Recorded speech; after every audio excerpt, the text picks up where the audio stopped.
नमस्कार दोस्तों, मैं हरिप्रसाद चौधरी, आपका दोस्त, सहयोगी व मोटिवेटर आपके अपने यूट्यूब चैनल मंथन पब्लिकेशन पर आप सभी का फिर से हार्दिक स्वागत और अभिनंदन करता हूं। आज मैं आपके लिए इस वीडियो के माध्यम से भारतीय संविधान से संबंधित 30 अति महत्वपूर्ण प्रश्न लेकर आया हूं, जो कि सभी प्रतियोगी परीक्षाओं में बार बार पूछे जाते हैं, जैसे SSC GD, Delhi police constable, CHSL, CGL, Indian army, railway, CET और तमाम स्टेट्स एग्जाम में। तो दोस्तों, आज का सेशन आपके लिए बहुत ही गजब का सेशन होने वाला है, तो आप इस सेशन के अंत तक बने रहिए।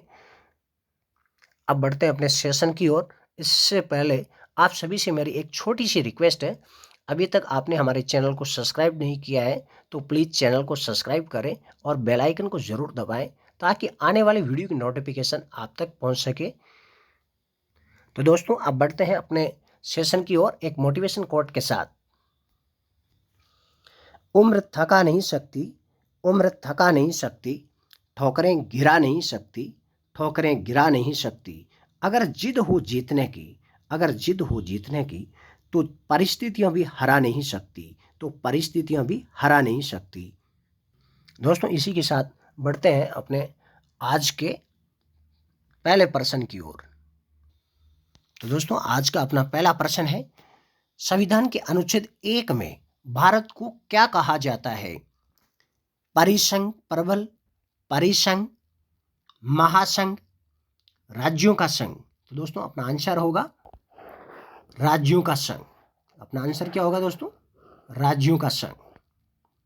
अगला प्रश्न है, वर्तमान समय में भारतीय संविधान में कुल कितने अनुच्छेद और अनुसूचियां हैं? ए 395वां अनुच्छेद 8 अनुसूचियां, बी 395वां अनुच्छेद 12 अनुसूचियां, सी 395वां अनुच्छेद 10 अनुसूचियां, डी 395वां अनुच्छेद 9 अनुसूचियां। तो दोस्तों, अपना आंसर है 395वां अनुच्छेद 12 अनुसूचियां, यानी कि बी। अब बढ़ते हैं अगले प्रश्न की ओर। तो दोस्तों, अपना अगला प्रश्न है, भारतीय संविधान के किस अनुच्छेद के अंतर्गत नागरिकों को मौलिक अधिकार प्रदान किए गए हैं? ए अनुच्छेद 112 से 115 में, बी अनुच्छेद 112 से 35 में, सी अनुच्छेद 222 से 235 में, डी अनुच्छेद 5 से 11 में। तो दोस्तों, अपना आंसर होगा बी, यानी कि अनुच्छेद 12 से 35 में। अगला प्रश्न है, भारतीय संविधान के किस अनुच्छेद में प्रेस की स्वतंत्रता दी गई है? ए अनुच्छेद 14 में, बी अनुच्छेद 25 में, सी अनुच्छेद 21A में, डी अनुच्छेद 19(1) में। तो दोस्तों, अपना आंसर होगा अनुच्छेद 19(1) में, यानी कि डी। बढ़ते हैं अपने अगले प्रश्न की ओर। तो दोस्तों, अगला प्रश्न है, मौलिक अधिकार के अंतर्गत कौन सा अनुच्छेद बच्चों के शोषण से संबंधित है? ए अनुच्छेद 17, बी अनुच्छेद 19, सी अनुच्छेद 23, डी अनुच्छेद 24। तो दोस्तों, अपना आंसर होगा डी अनुच्छेद 24। अपना आंसर क्या होगा? डी अनुच्छेद 24। अगला प्रश्न है, संविधान के किस अनुच्छेद में धन विधेयक की परिभाषा दी गई है? तो दोस्तों, अपने ऑप्शन है, ए अनुच्छेद 103 में, बी अनुच्छेद 109 में, सी अनुच्छेद 110 में, डी अनुच्छेद 124 में। तो अपना आंसर होगा दोस्तों सी, अनुच्छेद 110 में। तो बढ़ते हैं अगले प्रश्न की ओर। तो दोस्तों, अपना अगला प्रश्न है, भारतीय संविधान के किस अनुच्छेद में अनुसूचित जनजातियों के लिए एक राष्ट्रीय आयोग का प्रावधान है? ए अनुच्छेद 338A में, बी अनुच्छेद 341 में, सी अनुच्छेद 16 में, डी अनुच्छेद 82 में। तो अपना आंसर होगा दोस्तों ए अनुच्छेद 338A में। अपना आंसर होगा ए अनुच्छेद 338A में। अगला प्रश्न है, संविधान में मंत्रिमंडल शब्द का एक बार प्रयोग हुआ है और इसका उल्लेख किस अनुच्छेद में है? ए अनुच्छेद 352 में, बी अनुच्छेद 74 में, सी अनुच्छेद 356 में, डी अनुच्छेद 76 में। तो अपना आंसर होगा दोस्तों ए अनुच्छेद 352 में। अपना आंसर क्या होगा? ए अनुच्छेद 352 में। तो बढ़ते हैं अपने अगले प्रश्न की ओर। तो अपना अगला प्रश्न है, संसद को संविधान संशोधन का अधिकार दिया गया है। ए अनुच्छेद 350 में, बी अनुच्छेद 368 में, सी अनुच्छेद 390 में, डी अनुच्छेद 351 में। तो दोस्तों अपना आंसर होगा बी अनुच्छेद 368 के अंतर्गत। अपना आंसर क्या होगा? बी अनुच्छेद 368 के अंतर्गत। अगला प्रश्न है, हमारे संविधान के किस भाग में कल्याणकारी राज्य के स्वरूप का विस्तृत वर्णन किया गया है? ए उद्देशिका में, बी मौलिक अधिकार में, सी मौलिक कर्तव्य में, डी राज्य के नीति निर्देशक तत्वों में। तो दोस्तों अपना आंसर होगा डी राज्य के नीति निर्देशक तत्वों में।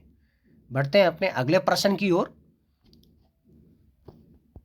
तो अपना अगला प्रश्न है, भारतीय संविधान में समानता का अधिकार 5 अनुच्छेदों द्वारा प्रदान किया गया है। ए अनुच्छेद 16 से 20, बी अनुच्छेद 15 से 19, सी अनुच्छेद 14 से 18, डी अनुच्छेद 13 से 17। तो अपना आंसर होगा दोस्तों सी। अपना आंसर क्या होगा? सी अनुच्छेद 14 से 18। अपना आंसर क्या होगा दोस्तों? अनुच्छेद 14 से 18। बढ़ते हैं अगले प्रश्न की ओर। नीति निर्देशक सिद्धांतों के निम्नलिखित अनुच्छेदों में से कौन सा अनुच्छेद अंतर्राष्ट्रीय शांति और सुरक्षा के संवर्धन से संबंधित है? ए अनुच्छेद 51, बी अनुच्छेद 48 के, सी अनुच्छेद 42 के, डी अनुच्छेद 41। तो दोस्तों अपना आंसर होगा ए अनुच्छेद 51। अपना आंसर क्या होगा? अनुच्छेद 51। बढ़ते हैं दोस्तों अपने अगले प्रश्न की ओर। अपना अगला प्रश्न है दोस्तों, भारतीय संविधान के किस अनुच्छेद में भारतीय नागरिकों के मूल कर्तव्य शामिल है? ए अनुच्छेद 50 क में, बी अनुच्छेद 50 ख में, सी अनुच्छेद 51 क में, डी अनुच्छेद 51 ख में। तो दोस्तों अपना आंसर होगा सी अनुच्छेद 51 क में। बढ़ते हैं अपने अगले प्रश्न की ओर। भारतीय संविधान की अस्पृश्यता उन्मूलन से संबंधित अनुच्छेद है। ए अनुच्छेद 15, बी अनुच्छेद 16, सी अनुच्छेद 17, डी अनुच्छेद 18। तो दोस्तों अपना आंसर होगा सी अनुच्छेद 17। अपना आंसर क्या होगा? सी अनुच्छेद 17। बढ़ते हैं अपने अगले प्रश्न की ओर। दोस्तों अपना अगला प्रश्न है, भारतीय संविधान के किस अनुच्छेद में पर्यावरण संरक्षण एवं सुधार का उल्लेख किया गया है? ए अनुच्छेद 48 ए में, बी अनुच्छेद 51 ए में, सी अनुच्छेद 56 में, डी अनुच्छेद 21 में। तो दोस्तों अपना आंसर होगा ए अनुच्छेद 48 ए में। अपना आंसर क्या होगा? अनुच्छेद 48 ए में। अगला प्रश्न है, भारतीय संविधान की प्रस्तावना के अनुसार भारत के शासन की सर्वोच्च सत्ता किसमें निहित है? ए संसद में, बी जनता में, सी राष्ट्रपति में, डी प्रधानमंत्री में। तो दोस्तों अपना आंसर होगा बी यानी कि जनता में। बढ़ते हैं अपने अगले प्रश्न की ओर। अपना अगला प्रश्न है, भारतीय संविधान के कितने भागों में विभाजित है? भारतीय संविधान कितने भागों में विभाजित है? ए 21 भागों में, बी 22 भागों में, सी 23 भागों में, डी 24 भागों में। तो दोस्तों अपना आंसर होगा बी 22 भागों में। कितने भागों में? 22 भागों में। अगला प्रश्न है, संविधान सभा में कितने सदस्य कांग्रेस से निर्वाचित होकर आए हैं? ए 198 सदस्य, बी 208 सदस्य, सी 228 सदस्य, डी 272 सदस्य। तो दोस्तों अपना आंसर होगा बी यानी कि 208 सदस्य। बढ़ते हैं अगले प्रश्न की ओर। अपना अगला प्रश्न है, संविधान के किस अनुच्छेद में राज्यों द्वारा प्राथमिक शिक्षा मातृभाषा में दिए जाने का प्रावधान है? ए अनुच्छेद 350 में, बी अनुच्छेद 350 में, सी अनुच्छेद 350 ए में, डी अनुच्छेद 351 में। सॉरी दोस्तों, यहाँ जो एक मिसप्रिंट हुआ है, 349 है यहाँ, तो आप 349 कर लीजिएगा। यहाँ 349 कर लीजिएगा। यहाँ अपना आंसर होगा सी अनुच्छेद 350 ए में। अपना आंसर क्या होगा?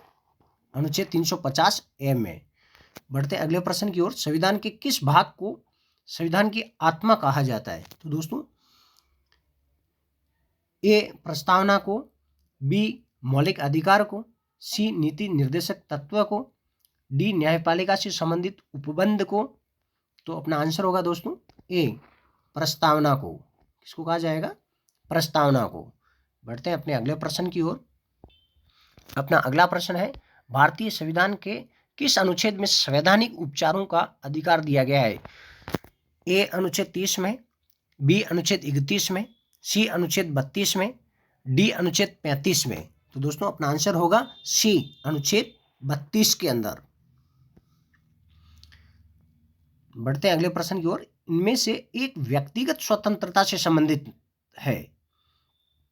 ए बंदी प्रत्यक्षीकरण, बी उत्प्रेषण, सी प्रतिषेध, डी प्रमादेश। तो दोस्तों अपना आंसर होगा ए बंदी प्रत्यक्षीकरण।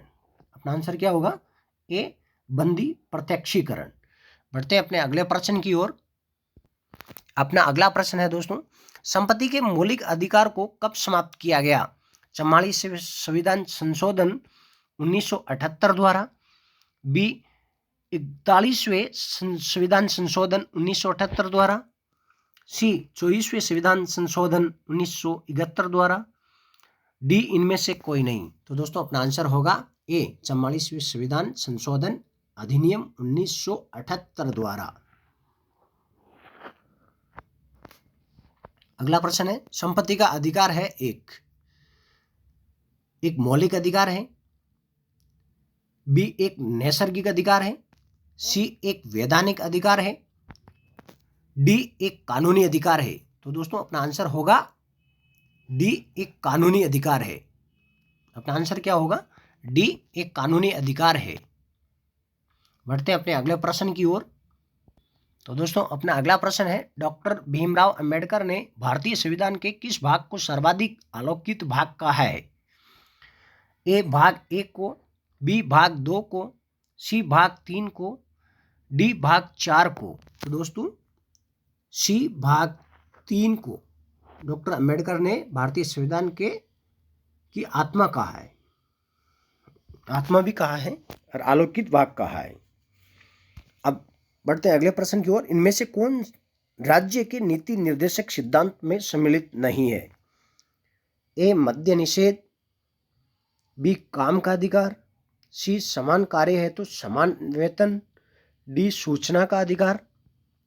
तो दोस्तों अपना आंसर होगा डी सूचना का अधिकार। बढ़ते हैं अब अगले प्रश्न की ओर। अपना अगला प्रश्न है, मौलिक अधिकारों में संशोधन करने में सक्षम है? ए राष्ट्रपति, बी लोकसभा, सी सर्वोच्च न्यायालय, डी संसद। तो दोस्तों अपना आंसर होगा डी यानी कि संसद। अगला प्रश्न है, भारतीय संविधान के किस अनुच्छेद में राज्य के नीति निर्देशक तत्व का उल्लेख है? ए अनुच्छेद 33-46 में, अनुच्छेद 34 से 48 में, सी अनुच्छेद 36 से 51 में, डी अनुच्छेद 34 से 52 में। तो दोस्तों अपना आंसर होगा सी अनुच्छेद 36 से 51 में। अपना आंसर होगा सी अनुच्छेद 36 से 51 में। अब बढ़ते हैं अपने अगले प्रश्न की ओर। दोस्तों अपना अगला प्रश्न है, समान न्याय और निःशुल्क व विधि सहायता का प्रावधान संविधान के किस अनुच्छेद में है? ए अनुच्छेद 39 में, बी अनुच्छेद 39A सी में, सी अनुच्छेद 40 में, डी अनुच्छेद 44 में। तो अपना आंसर होगा दोस्तों बी अनुच्छेद 39A सी में। अपना आंसर होगा बी अनुच्छेद 39A(C) में। अगला प्रश्न है, संविधान का कौन सा अंश भारत के नागरिकों को आर्थिक न्याय प्रदान करने का संकेत करता है? ए, राज्य के नीति निर्देशक तत्व, बी, मौलिक अधिकार, सी, प्रस्तावना, डी, उपयुक्त सभी। तो दोस्तों अपना आंसर होगा ए, राज्य के नीति निर्देशक तत्व, यानी कि अपना आंसर होगा ए, राज्य के नीति निर्देशक तत्व। तो आज का सेशन दोस्तों बस इतना ही। और कैसे लगा आपको हमारा सेशन, कमेंट करके ज़रूर बताना। और अगला वीडियो जो है आप किस टॉपिक पे चाहते हैं वो भी आप जो है कमेंट करके बता सकते हैं। वीडियो देखने के लिए आप सभी का बहुत बहुत धन्यवाद दोस्तों।